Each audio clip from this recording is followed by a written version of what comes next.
All right, moving on to part 4, Force. Let's get started. Once again, Google Doc is in the description, and anything else I reference will be in the description or in the top right corner above. Just a few things to call out. Like Hunter and Tecker, Force will also have some spoiler skills, and there's also one more skill at the end of the video that I will call out that may or may not exist when the game releases. Basically what happened was this skill appears in some databases but doesn't appear in others. And so I don't want to confirm or talk as if this is going to be a skill that is available at release. But we will cover it just because we do know of its existence and we'll see how it plays out later down the road. PP Convert. Natural PP regeneration increases at the cost of maximum health points. PP Convert might sound familiar. In PSO2 it was a Tecker skill. PP Convert Increase allows for stocks to be held for PP Convert. Killing bonus. PP is restored when an enemy dies nearby. This skill might be familiar. In PSO2 it was a Ranger skill. As we can see already, Force wants all the PP skills. Charged Photon Point Revival. Photon points can still naturally regenerate while charging techniques with a forced weapon. Rest of Field Force. Main class only. Rest assigns can be used to heal other players nearby. Slow Landing Charge. Slow aerial descent when charging techniques and technique photon arts. Barta Block. Uncharged Barta techniques mark target. After stacking, these marks will detonate to do additional damage by a charged Barta technique. Zombie Clad.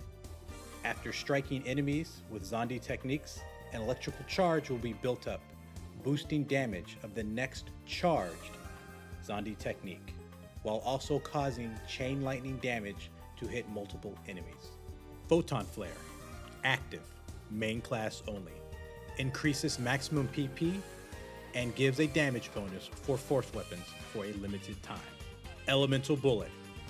Successfully evading or blocking an attack with the rod weapon action stores a counterattack shot. This will trigger based on the next tech casted. The counterattack bullet is influenced by whatever technique element was cast. Rod technique keep. Evading or using the rod weapon action while charging a technique on rod retains that technique's charge status. Rod react advanced. Successfully blocking with rod weapon action or evading an attack with rod provides additional invincibility or invulnerability frames. Tricky Capacitor. Active skill. Shoot a flurry of Talus cards at an enemy while using Talus. The gauge for this ability is built up when attacking with Talus. This skill was also introduced in the Prologue 4 stream and looks to be shared between both Force and Tecker. Talus Bloom Revoke. Holding the Talus weapon action retrieves a deployed Talus card. These next skills were not shown in the Force skill tree image. This is the spoiler section. Please be advised.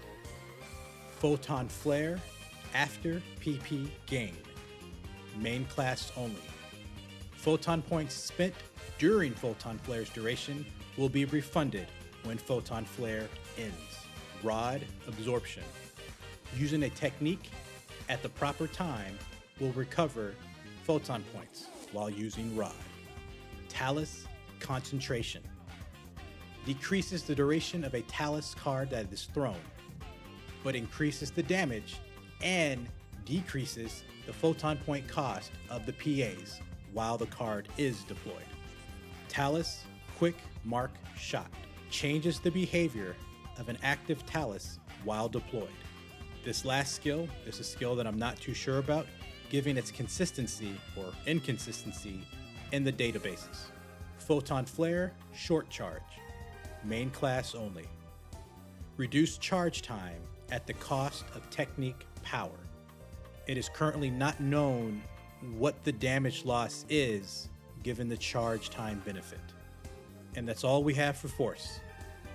Once again, if this was helpful or informative, leave a like and a comment, and until next time, when we take a look at our final class, Fighter.